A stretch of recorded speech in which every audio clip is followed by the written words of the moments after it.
Good morning, fellow option traders. This is Jeff, and welcome to the daily scan for Friday, October 10th, 2014. Well, TGIF never sounded better, I think, for a lot of bullish traders, I would say.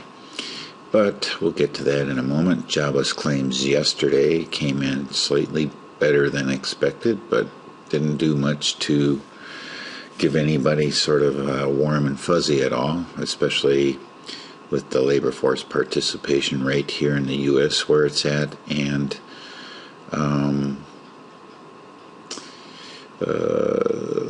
just running out of people to lay off, and wages not to the level or moving up like they would like them to.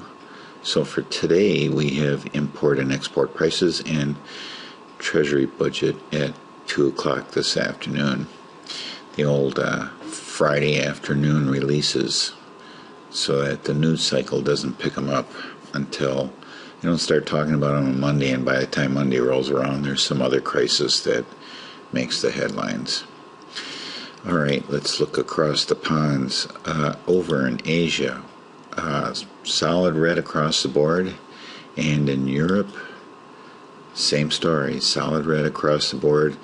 And ladies and gentlemen, these are hefty percentages. There's no kidding about these. Remember when I say it's pretty good when it's over 0.5%? These are all over 1%, and we actually have one up here in the 2% range. So that's big moves for indexes, or for exchanges, or whatever we're measuring here. Here there's like 35, and here's 600, here's 40, and here's 100. It's not the entire across-the-board exchange, just some key ones, and it's not looking good. All right, where to next? Well, let's take a look at the U.S. Our open right now, and this is pre-market, right around 0.5%, with the exception of the NASDAQ here, which I think is the 100. I'm not sure what they're measuring here exactly, but this is pretty hefty for them, and they've been trying to hang in there and resist, as we can see over here. NDX is the one that is resisting the general overall move in the market, but it looks like today it's going to possibly make up for it by 0.5% more than the rest of these futures here. All right, take a look at gold. We're at 1222, which is, that's just kind of like languishing around, but here's another surprise here, and that's oil. That is at 84.89, down more than 1% overnight. Thought you might like to take a look at this chart here. Here I am comparing the CL, the /CL, which is the oil futures, and the ES, which is the S&P 500 futures, over a 5-year period. This is a weekly chart. Just thought it was kind of interesting, the wild swings in oil. It's not a percentage chart. We could do a percentage chart, and it gives you a better picture of how they compare in their movement. But suffice to say that this move here is going to bring it down into a support area, and it should be interesting to see what's going to happen when it gets down here, around the $80 range. And take a look at the ES. I think we're here close to this low from back in July. So if we break through that, what's next? Maybe 1838.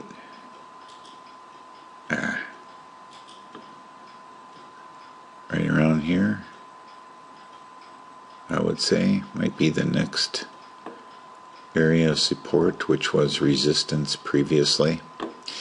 We don't know. It's just a chart. We're just watching it, but we're hanging in there, and we are observing and reacting accordingly. Not trying to anticipate anything, just playing the odds and momentum. And a quick review. Didn't do anything yesterday. Didn't have anything that I was interested in yesterday. And we have roll negative delta. And we're just watching here. That's all we're doing. We're just watching. We'll take a look at them as we go through the A+ list. We'll start out with Apple. Okay, Apple had a big gap up yesterday and kind of spent the rest of the day trading back to the high from the previous day, roughly. We have earnings next week, so we are taking a pass on that one. Amazon, we have an open trade. I have an alert here.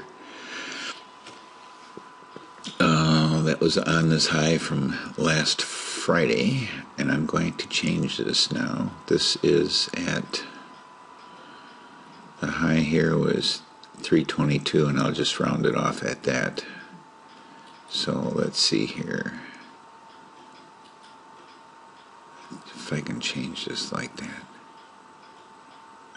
Let's see, create alert. No, I want to edit. It won't let me edit, huh? So I guess I'm just going to have to drag it. Dang, little finger jerk there. Drag this down again. And this will be the high from yesterday. And then we get this little dialog down here, and we'll just say replace. Okay, I think we're pretty safe with this one, although looking at the height of this bar, it could easily come back and nail us in one day. But, or 2 days I should say, because we need to come from down here. We're still hanging in there though. I'm not real worried about it looking at our possible open here. Boeing, we don't have anything going on with that right now. If we were, it would be up here. So let's swing a target up here, and maybe we might have something pop up this week, or next week I should say. Let's take a look at Baidu. Just a jumbled mess here. Not really sure which direction they're headed, although I got a feeling it's down, but I try not to listen to my feelings. And Chipotle, we have a jumbled mess here too, and earnings coming up next week, so we'll take a pass on that. Costco. Big open yesterday, and then spent the rest of the day pulling back, but still a little bit better than the market. Of course, that's right after earnings, so we always like to wait a while, a full cycle here on the stochastic after earnings to see if we get a continuation or not. I'll look at the Dow, and here's this easily identifiable trend line here, at least for the highs and the lows too. And actually this is starting to spread out a little bit. If we were to draw trend lines here, you would see that we have, I think it's called like a trumpet pattern or a megaphone pattern, where the length of the candles, well, here we have a nice trend. Here, let's just draw it here. Here we have a nice trend like that. And then if we draw this one, now we have what's starting to look like a megaphone because it's getting wider and wider. That just means one indication of more volatility. And speaking of volatility, where are we with, we're on DJX, okay, so where are we with the VIX? The VIX is at 1876. That's not all that high. I would expect it, if it gets up in the 30s and 40s, that's when it could get interesting. So it's not all that high right now.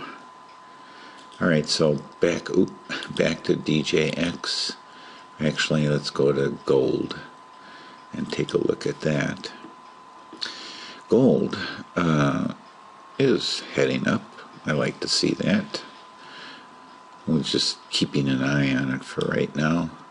Google, we have earnings next week, so we're going to take a pass on that. Don't even care what I'm seeing here. Definitely a downtrend, but I'm not going to do anything with it. LinkedIn, we are in a 20 delta spot here for LinkedIn. So we actually have a candidate for today. And it has been noted. So I think what I would like to do is just put an alert here. At or below. I'm sure it's probably going to go off looking at the way the market may be opening up today, but it's not an alert for a 50 delta, it's just an alert for a 20 delta, so that will go under the 20 delta category, not the alert category. Alright, next is NDX, where we have an open position. Yes, that looks a lot better than the day before, which was a little bit scary, but we're back down here now. So I will be adding an alert here at this high, which is 40.40.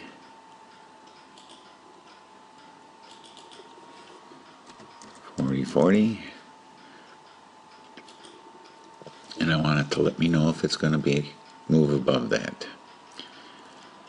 Good probability that it will not. Next up is Netflix. Earnings next week, staying away. Priceline. We have a position on Priceline. I have an alert and I'm going to move it down here to about the high from yesterday. And it should do it here. Oops. Now I have two alerts. What happened? Not anymore. Okay, it was just working on getting itself set up, I guess, in the background. Okay. So I'm not real worried about Priceline or RUT or the Russell 2000. Not worried very much about them either. I am going to slide this alert down to the high from yesterday.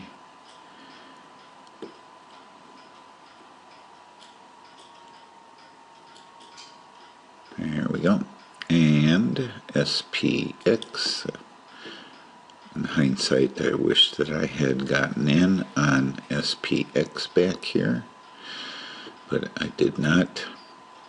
It's loaded up enough. I was talking about not wanting to put anything more at risk, and it's entirely possible I may get out of something today in order to make room for LinkedIn, or I may just add LinkedIn to it. Alright, Tesla. It came out with a new car yesterday. I think it's a four-wheel drive.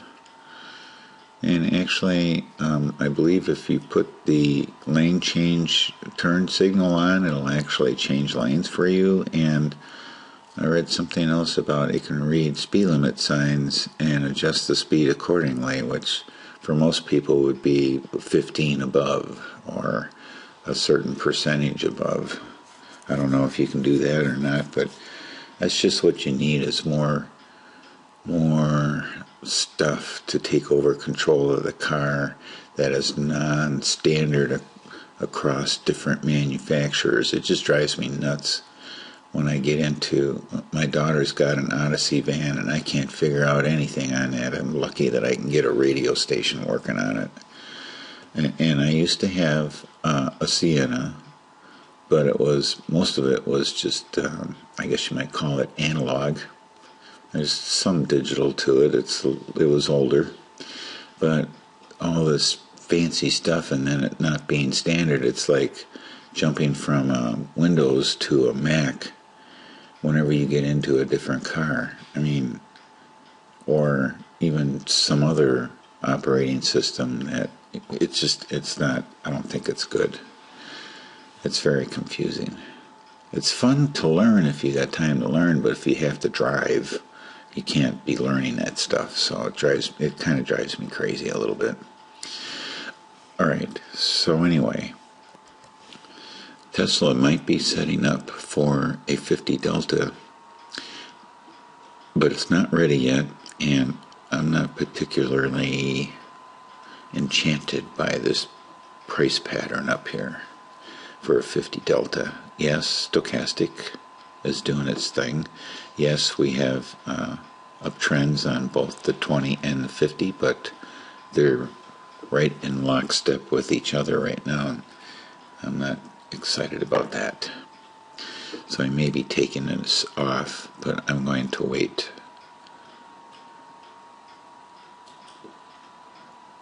It's not a feel-good 50 Delta.